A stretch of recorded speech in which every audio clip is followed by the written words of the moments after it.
Bismillahirrahmanirrahim. Alhamdulillahi rabbil alamin. Wassalatu wassalamu ala asyrafil anbiya'i wal mursalin wa ala alihi wa sahbihi ajma'in. Hari ini kita akan bincang tentang pelajaran 12 mengenai ulum Quran dan kepentingannya. Untuk kita memahami ulum Al-Quran, kita kena tahu maksud dia. Dan pengertian dia ada dua bahagian. Yang pertama dari segi bahasa ataupun lughatan, itu dari segi bahasa, dan yang kedua istilahan, dari segi istilah. Kalau dari segi bahasa, dia membahagikan mengikut setiap perkataan itu sendiri. Ulum Al-Quran. Apa maksud ulum? Apa maksud Al-Quran? Ulum ialah kata jamak daripada kalimah ilm ataupun ilmun, yang bererti pengetahuan dan kefahaman. Maksudnya,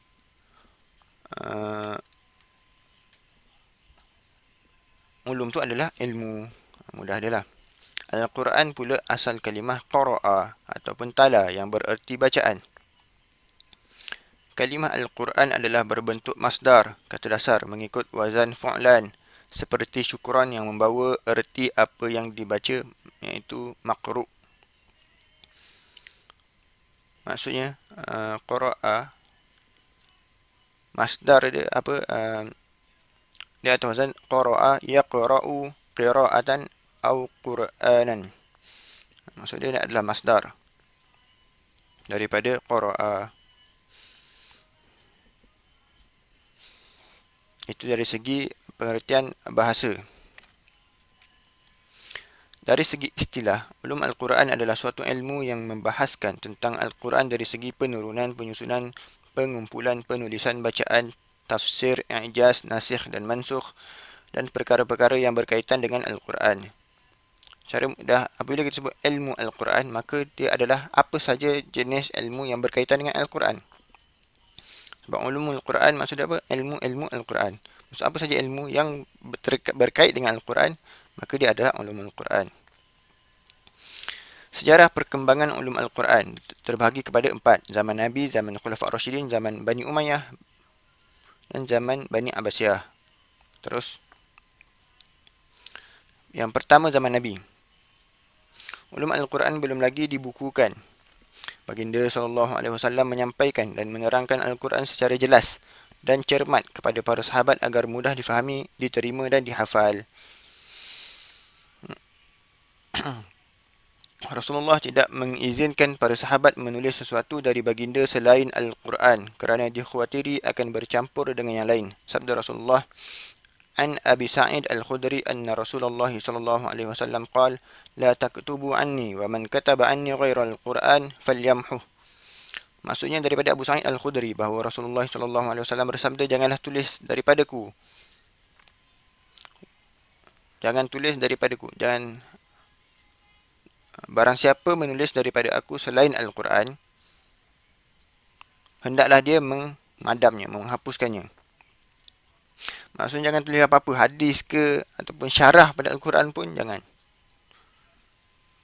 Dengan sebab hadis ni, maka ada setengah sahabat yang dia menulis hadis Nabi, dan juga dia menulis, dia bukan saya, ada sahabat yang lain, dia tulis ayat Quran. Bila turun ayat Quran, dia tulis ayat Quran, dan sebelah ayat Quran tu dia akan tulis syarahan ataupun maksud dia ataupun tafsir dia lah. Tapi sebab bila Nabi larang ni, maka semua tu dibakar dan dihapuskan.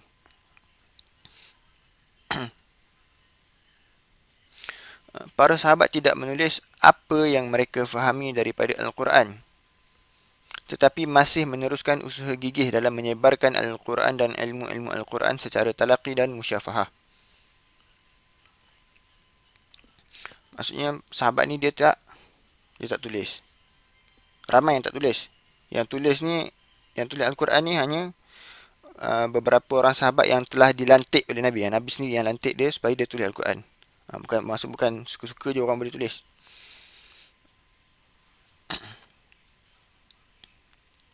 Kemudian step nombor 2, pada zaman Khulafa' Ar-Rasyidin, Al-Quran dikumpulkan pada zaman Khalifah Abu Bakar As-Siddiq.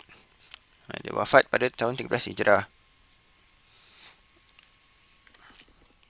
Kerana apa? Ada cerita. Pada zaman pemerintahan Khalifah tak ada.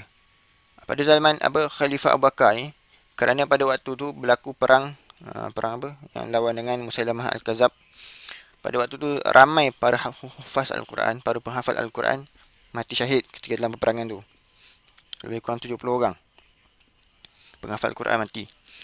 Jadi dengan tu untuk takut terhapusnya Al-Quran, maka ditulislah Al-Quran. Itulah pada zaman Khalifah Abu Bakar.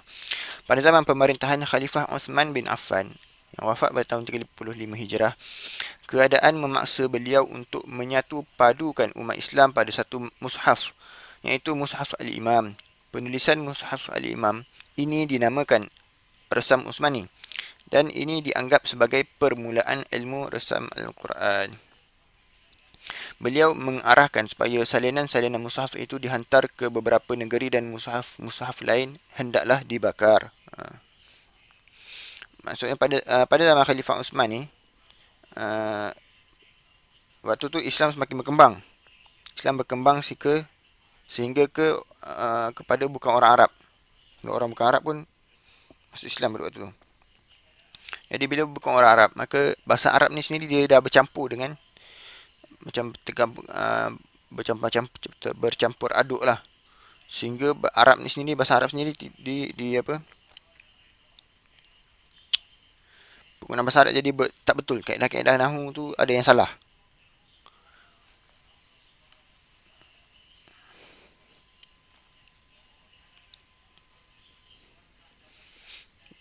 Jadi pada zaman Khalifah Uthman,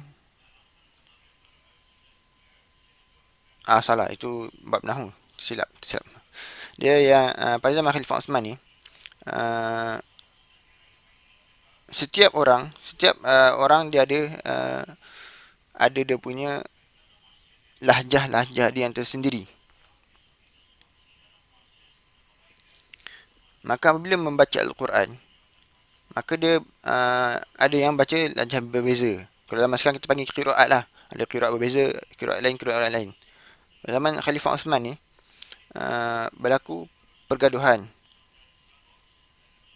sehingga berlaku takfiri lah, ataupun mengkafirkan orang. Sebab orang kata orang ni baca salah,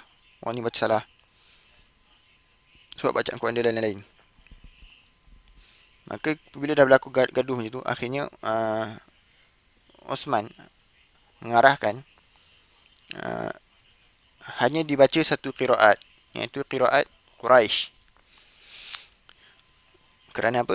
Al-Quran diturunkan pada Nabi dalam kawasan masyarakat Quraisy. Maka kat situ tulis Resam Utsmani. Itu bacaan Quraisy. Masyarakat Quraisy. Qiraat Quraisy lah. Orang Quraisy punya bacaan. Macam itulah lebih kurang. Pada zaman pemerintahan Khalifah Ali bin Abi Talib, wafat 40 Hijrah, beliau telah memerintahkan Abul Aswad Ad-Du'ali untuk meletakkan kaedah-kaedah nahwu. Ni yang tadi.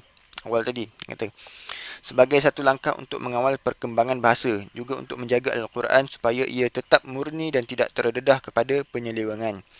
Hal ini dianggap sebagai permulaan kepada ilmu nahwu dan ilmu i'rab Al-Quran. Pada waktu nahwu saraf ni bermula. Pada waktu ni yang kata Islam mula berkembang sehingga orang bukan Arab. Bila berkembang sama orang bukan Arab, maka bahasa Arab tu dia tak berapa betul. Akhirnya dibinalah kaedah nahwu ni supaya orang bukan Arab pun boleh betul dalam Arab dia. Macam tokoh-tokoh sahabat yang terlibat dalam ulum Al-Quran ialah Khulafa' Rashidin. Abdullah bin Abbas wafat 68 Hijrah, Abdullah bin Mas'ud wafat 32 Hijrah, Zaid bin Thabit wafat 45 Hijrah, Abu Musa Al-Ash'ari wafat 44 Hijrah, dan Abdullah bin Zubair wafat 73 Hijrah. Itu antara orang yang tekun dengan Al-Quran lah, atau pakar Al-Quran. Abdullah bin Abbas ni dia terkenal lah dengan kefahaman Al-Qurannya, ataupun dia sebab dia power dia sebab Nabi doakan dia, Allahumma faqihu fiddin wa alimhu at-ta'wil. Seterusnya, zaman Bani Umayyah, para sahabat terkemuka dan tabi'in menyebarkan ulum Al-Quran dengan cara talaqi dan musyafahah. Itu berjumpa berdepan dan belajar. Usaha-usaha ini dianggap sebagai persediaan kepada penyusunan ulumul Quran. Tokoh-tokoh yang terlibat dalam kalangan tabi'in yang dianggap sebagai pengasas ilmu tafsir, asbab an-nuzul, an-nasikh dan mansukh dan gharibul Quran ialah Ad-Dhahak bin Muzahim, Mujahid bin Jabar, Atta' bin Abi Rabah, Ikrimah Maula Ibnu Abbas, Qatadah bin Di'amah, Al-Hasan Al-Basri, Sa'id bin Jabir, Muqatil bin Sulaiman. Muqatil bin Sulaiman. Ini pada zaman Bani Umayyah. Pada zaman Bani Umayyah yang dah mulanya ilmu lain, sebab-sebab nuzul, nasih dan mansukh, gharib Al-Quran. Sebab nuzul ni sebab penurunan satu-satu ayat Al-Quran lah. Tafsir tu pencerahan maksud Al-Quran itu sendiri. Nasih dan mansukh ni adalah ayat-ayat ayat yang dimansuhkan. Ada sebagai ayat yang telah dimansuhkan. Maksudnya pada asal dasarnya dia disebut Al-Quran tapi tak jadi. Akhirnya apa? Dia adalah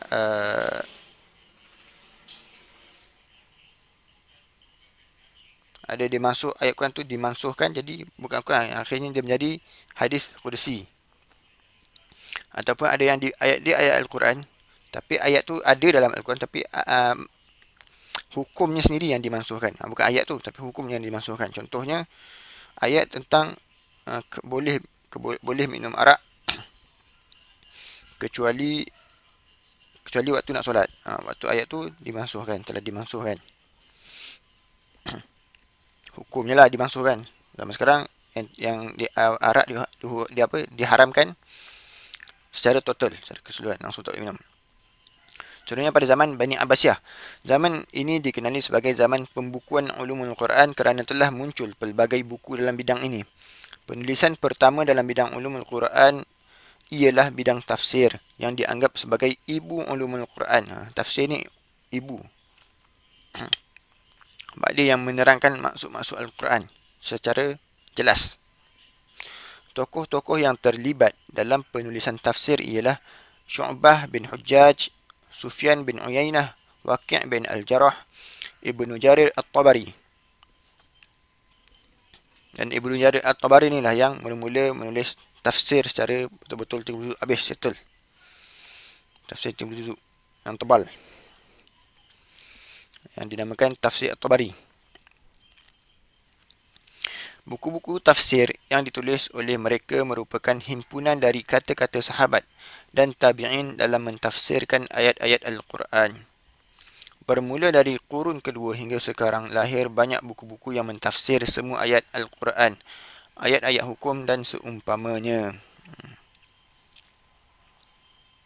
Pada waktu inilah terkumpulnya buku-buku tentang tafsir Al-Quran, buku sebab nuzul. Belum ni buku secara khusus tak ada. Itu berkaitan dengan sejarah ulumul Quran sendiri. Kemudian bidang kajian ulumul Quran. Apakah ilmu-ilmu yang terkandung dalam ilmu Al-Quran tu? Yang pertama adalah ilmu qiraat. Dia membicarakan tentang cara menyebut kalimah Al-Quran serta kepelbagaian dan perubahan yang berlaku dengan disandarkan kepada perbuatannya, dengan disandarkan kepada periwayatannya. Silap. Dengan disandarkan kepada periwayatannya. Ilmu qiraat. Tokoh dia siapa? Abu Ubaid Al-Qasim bin Salam. Kemudian bidang lain, ilmu lain adalah asbab nuzul, sebab-sebab nuzul. Iaitu sebab-sebab turunnya ayat-ayat Al-Quran kepada Nabi Muhammad SAW. Siapa tokoh yang menulis sebab nuzul ni adalah Ali Al-Madini. Kemudian ilmu fadail Al-Quran, iaitu fadilat Quran, membincangkan tentang kelebihan dan keistimewaan Al-Quran. Siapa tokoh dia? Ismail bin Umar bin Kathir. Kemudian tafsir dan takwil. Itu ilmu tafsir adalah memahami kitab-kitab Allah serta menjelaskan maknanya dan mengeluarkan hukum-hukum dan pengajaran. Takwil pula menukar atau mengalih makna sesuatu lafaz daripada maknanya yang rajih ataupun jelas kepada makna yang marjuh, iaitu tidak jelas, disebabkan terdapat dalil yang menyokongnya. Ada setengah pandangan tafsir dan takwil ni sama je, tapi kat sini berbeza lah. Siapa tokoh dia? Jalaluddin Abdul Rahman As-Sayyuti, Imam As-Sayyuti. Kemudian ilmu An-Nasikh dan Al-Mansukh.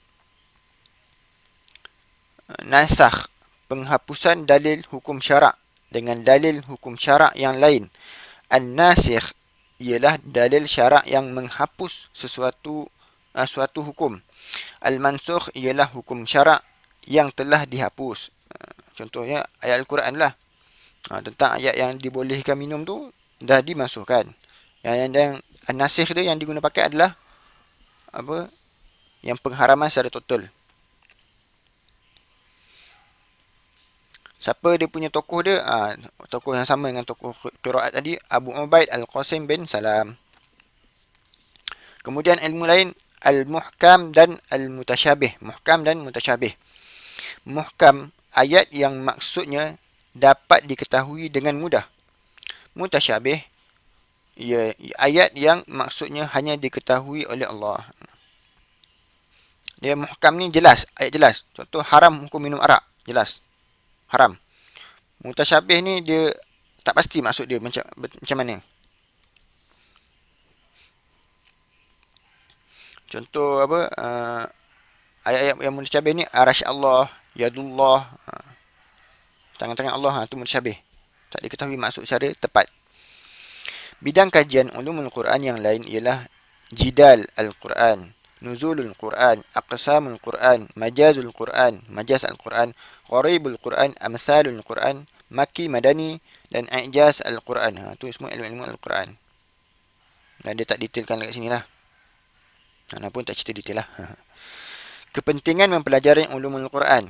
Yang pertama, dapat menguasai pelbagai bidang ilmu pengetahuan yang terdapat dalam Al-Quran.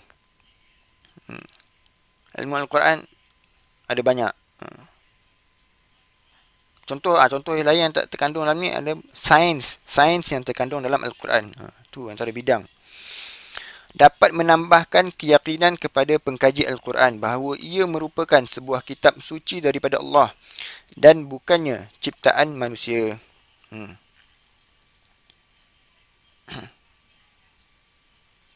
Sebab itu sebahagian pengkaji barat dia mengkaji tentang Al-Quran ataupun dia mengkaji sains dan dia jumpa dan benda tu terkandung dalam Al-Quran, akhirnya dia pun masuk Islam. Apa ya, baik. Itulah menambah keyakinan kepada pengkaji Al-Quran. Yang ketiga, dapat mengetahui sejarah dan perkembangan Al-Quran semenjak ia diturunkan hingga sekarang dengan cara penyampaiannya adalah secara mutawatir. Mutawatir ini apa? Ramai. Dia bersanad, dalam sanad dia ramai.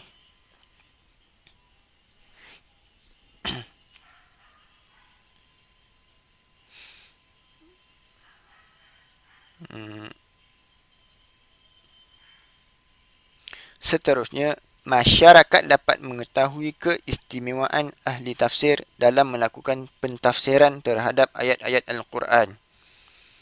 Apa keistimewaan ahli tafsir? Contohnya, ada setengah ulama tafsir, dia mentafsirkan Al-Quran berdasarkan hukum saja.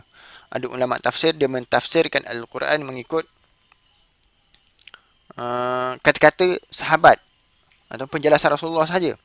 Itu ataupun dia mentafsir, ada setengah secara mudah, ada ulama dia mentafsir Al-Quran berdasarkan tafsir bil ma'thur, iaitu dia mentafsirkan dengan ayat Al-Quran sendiri, dia mentafsirkan dengan hadis Nabi, dia mentafsirkan dengan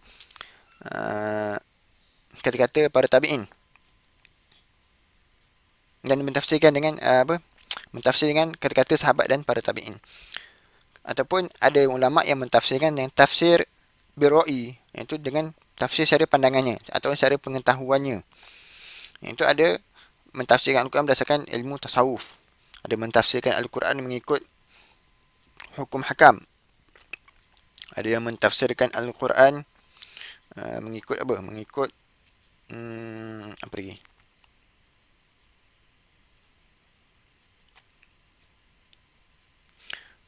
Ada yang mentafsirkan Al-Quran mengikut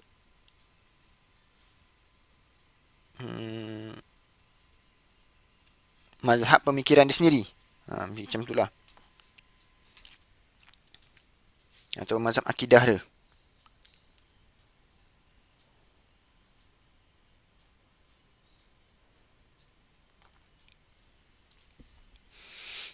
Kemudian nombor 5, negara dapat melahirkan tokoh-tokoh dan pakar rujuk dalam bidang ulumul Quran. Apabila kita meneliti dan mempelajari, maka lahirlah ulama-ulama dan tokoh-tokoh.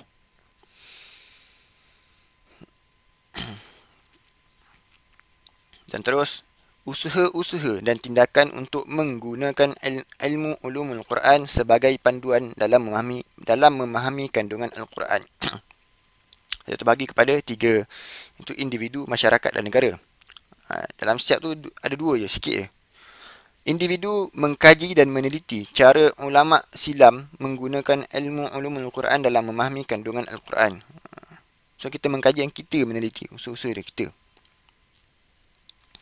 Yang kedua, mempelajari ilmu ulumul Quran dengan bersungguh-sungguh daripada guru-guru yang mahir dalam bidang ini.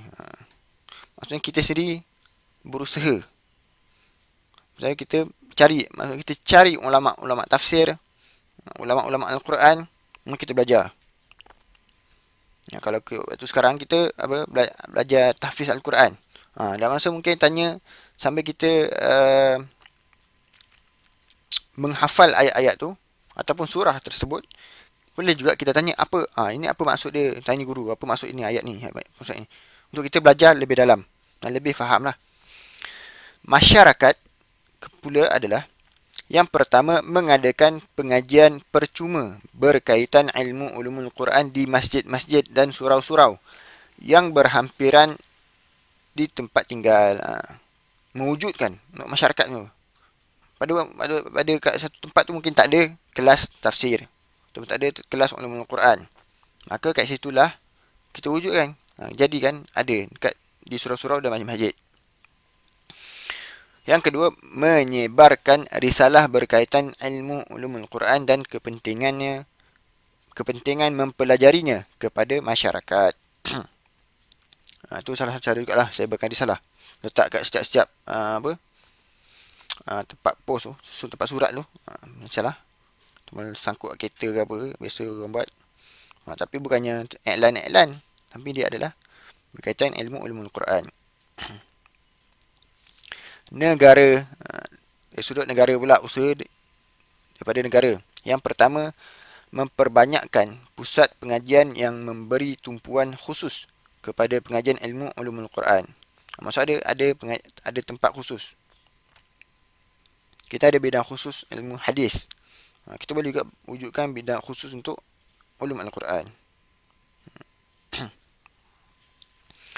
Memperbanyakkan pengajian ilmu ulumul Quran dalam media massa seperti televisyen dan radio. Sekarang ada. Sekarang tak dia tak ada pengkhususan lah. Dia sekali ahli kuliah kalau cerita bahasa tafsir, tafsir lah tentang ulumul Quran sekali tu. Dia tak ada satu rancangan khusus tentang ulum Quran sahaja. Gerbang ilmu. Akibat mengabaikan ulumul Quran, yang pertama, gagal menangkis keraguan-keraguan dan yang dilemparkan oleh musuh-musuh Islam terhadap Al-Quran. Apa contoh keraguan yang dilemparkan musuh Al-Quran? Contoh tentang hadis yang pertama tadi. Dia kata apa? Ilmu Al-Quran ni, antara contoh yang mentafsir ilmu Al-Quran adalah hadis Nabi. Lepas tu ada musuh, dia menolak hadis Nabi. Dia berdasarkan kepada apa? Hadis yang mula-mula tadi. Dia kata, yang Nabi kata, la taktubu anni wa man kataba anni ghairal Quran falyamhu. Maka kat sini ada musuh Islam yang katakan, maksudnya yang ada Al-Quran sajalah. Hadis tak ada. Sedangkan hadis tu menerangkan Al-Quran. So antara keraguan-keraguan. Kalau kita nak lawan ni, kita kena belajar lah. Kalau tidak, tak tahu. Akhirnya kalau kita tak belajar, maksudnya apa, syubhat-syubhat yang dibuat oleh musuh Islam ni, akhirnya kita sendiri yang terpengaruh sebab dia orang ni lebih berhujah pada logik. Dan kita ni manusia yang berakal. Apabila orang kita dengar logik, kita akan kata, betul juga macam ni, betul juga macam ni. Itu masalah. Kalau kita belajar, maksud kita tahu apa keraguan-keraguan, syubhat-syubhat yang orang bagi tu tak betul. Dan ada hujah-hujah dia yang tersendiri. Yang kedua, jahil tentang keistimewaan ahli tafsir dalam melakukan pentafsiran terhadap ayat-ayat Al-Quran. Iaitu jahil tentang keistimewaan ahli tafsir. Kalau kita tak belajar lah. Kalau belajar tahu. Kurang menghargai pengorbanan para ulama silam dalam mempertahankan kesucian Al-Quran. Ulama silam ni begitu nak mempertahankan Al-Quran. Musuh Islam banyak cuba untuk mengubah ayat Al-Quran. Cuba untuk dengan pelbagai lah. Apa cara pengorbanan untuk mempertahankan kesucian Al-Quran ni? Dengan mewujudkan ilmu-ilmu tersebut. Dan juga menyebarkan secara bersanad. Itu antaranya lah. Yang keempat, cetek pemikiran terhadap kefahaman pengajian Al-Quran serta aspek-aspek yang berkaitan dengannya. Zaman sekarang ramai orang cetek. Ramai orang tak faham pun tentang Al-Quran. Sekarang orang tumpu apa? Tumpu kepada tajwid. Al-Quran, baca Al-Quran silap sikit, dia dah kena kutuk lebih-lebih. Apa kata, ini salah ni apa ni. Tapi dia tidak, ramai yang tidak meneliti tentang maksud Al-Quran itu sendiri. Dia lebih kepada nak pahala baca Quran dengan bacaan tajwid betul, cara bacaan mesti betul. Itu. Padahal yang lebih utama adalah maksud dia. Lahir individu Muslim yang cenderung melakukan kritikan terhadap Al-Quran dan ilmu tafsir. Yang wujud zaman sekarang, golongan-golongan anti hadis yang mengkritik ataupun dia menafsirkan Al-Quran mengikut hukum akalnya sendiri. Dan akhirnya pentafsiran dia salah lah, sebab guna hukum akal dia. Patutnya kena ikut apa yang bertepatan dengan Allah dan Rasulullah. Habis. Wallahu a'lam. Wallahu a'lam bisawab.